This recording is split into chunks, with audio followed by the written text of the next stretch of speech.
Thank you আপনাদেরকে, আপনারা আমাদের আমাদের প্রজেক্টের নাম হচ্ছে সমন্বিত স্মার্ট কৃষি ও জলজ চাষ পদ্ধতি। এখানে একটু কোথায় বলো তো?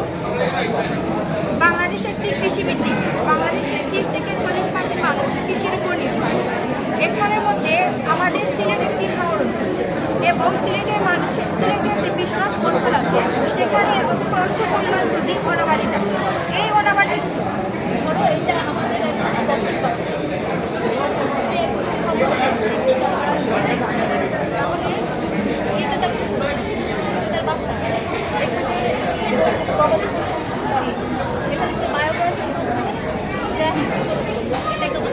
এটা হচ্ছে আমাদের আধুনিক এবং বিজ্ঞানসম্মত এসআরআই পদ্ধতিতে একটি ধান চাষ। এসআরআই পদ্ধতি মানে হচ্ছে system of rice intensive irrigation. এটা মানে কি মানে জলবদ্ধতা থাকে না।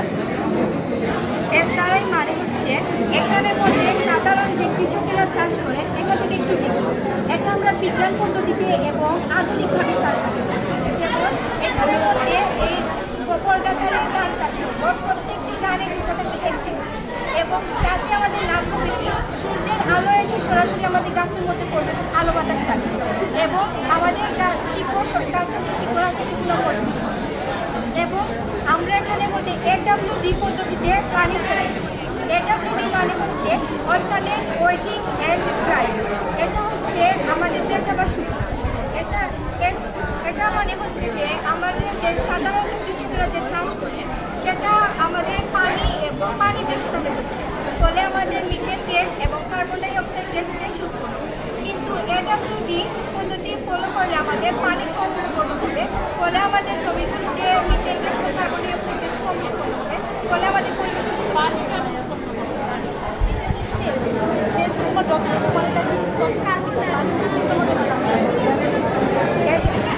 সেচ পদ্ধতি মানে এডব্লিউডি পদ্ধতিতে আমরা কিন্তু যেটা জানা শুরু এটা এডব্লিউডিতে পাইপটি রয়েছে সেটা কাজে আমরা বুঝতে পারবেন সেটি ভিজা আছে না শুকনো আছে। যদি ভিজা থাকে তাহলে আমাদের সেখানে পানির প্রয়োজন নেই, আর যদি শুকনো তাহলে যদি থাকে তাহলে আমাদের পানির এই নালার মধ্যে আমরা চিংড়ি চাষ করবো এবং পানি